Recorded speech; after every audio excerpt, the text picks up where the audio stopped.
Hello everyone, good morning students. ARM's online classes में आपका स्वागत है। आज हम 11th क्लास की क्लासें स्टार्ट करने जा रहे हैं, जो अपनी कंप्यूटर सब्जेक्ट के लिए। जो 10th अभी पास करके आए हैं वो कॉमर्स सब्जेक्ट लेंगे और उसमें अपना सब्जेक्ट होगा कंप्यूटर। कॉमर्स सब्जेक्ट में आपकी अकाउंट्स, BO और कंप्यूटर, 3 सब्जेक्ट है वो चलते हैं। तो अभी बात करेंगे कंप्यूटर की। तो कंप्यूटर में लेसन नंबर फर्स्ट चलता है अपना सी भाषा का परिचय।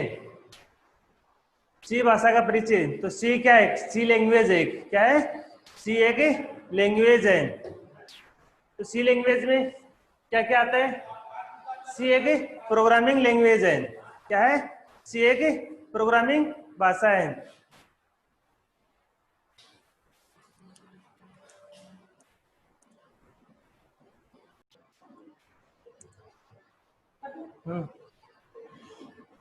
हेलो एवरीवन, आगे चल रहे थे हम किसी भाषा का परिचय। सी भाषा में अभी बता रहे थे कि सी एक हाई लेवल लैंग्वेज है। हाई लेवल लैंग्वेज है जो सभी पूरी की पूरी लैंग्वेज अपनी कमांड्स के ऊपर चलती है। किसके ऊपर? कमांड्स। दो होते हैं, एक होते हैं GUI, एक होता है CUI। GUI का मतलब होता है ग्राफिक यूजर इंटरफेस। क्या होता है? ग्राफिक यूजर इंटरफेस, जिसमें आपको ग्राफिक्स दिखते हैं, जैसे आप पेंटिंग में करते हो, वर्ड में करते हो, पावर पॉइंट में करते हो। और यूजर इंटरफेस का मतलब होता है यूजर सीधा सीधा उनसे ग्राफिक्स से इंटरफेस होता है वो दिखाई देते हैं और उनसे सीधा का सीधा चला सकता है। उसके बाद में आता है CUI। CUI कहते हैं कमांड यूजर इंटरफेस।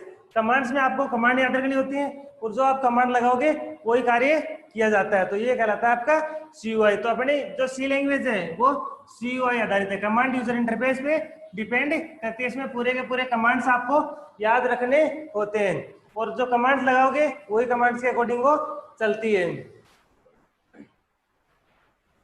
तो ये हाई लेवल लैंग्वेज है। तो सी भाषा का विकास डेनिस रिची ने किया था 1972 में। कब किया था? 1972 में। बेल लेबोरेटरी में इसका विकास किया गया था। उसके बाद में आते हैं अपने अदर लैंग्वेज। सी के साथ साथ दूसरी कौन कौन सी लैंग्वेज है? तो सी के साथ है कोबोल।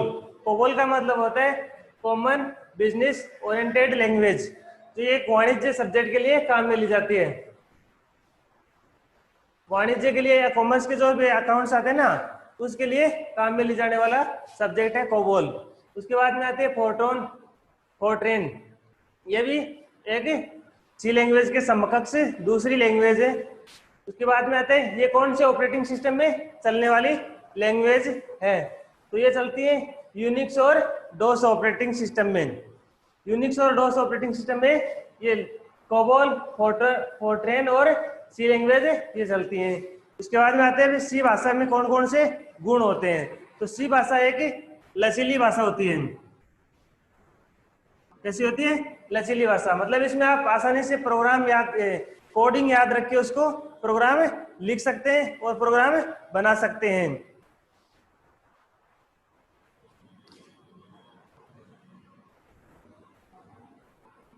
High speed. सी भाषा में लिखे गए प्रोग्राम्स की स्पीड क्या रहती है? हाई रहती है, बहुत ही तेज रहती है। थर्ड पॉइंट आता है अपना कि ये हाई लेवल लैंग्वेज है या उच्च स्तरीय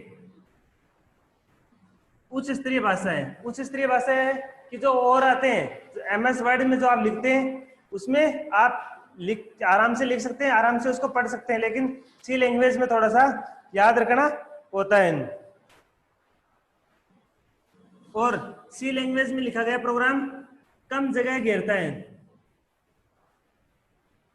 क्या होता है कि कम जगह या कम स्पेस में सी में लिखा गया प्रोग्राम है वो तैयार हो जाता है। उसके बाद में आता है कि ये ब्लॉक स्ट्रक्चर लैंग्वेज है। ब्लॉक्स या इसको खंडों में बांटा जा सकता है। क्या होता है? खंडों में या टुकड़ों में। जैसे आप एक प्रोग्राम लिखते हैं तो प्रोग्राम को 2, 3, 4, 5 जितने भी आप इसको छोटे छोटे भाग हैं उस भागों में बांट के उसको लिख सकते हैं।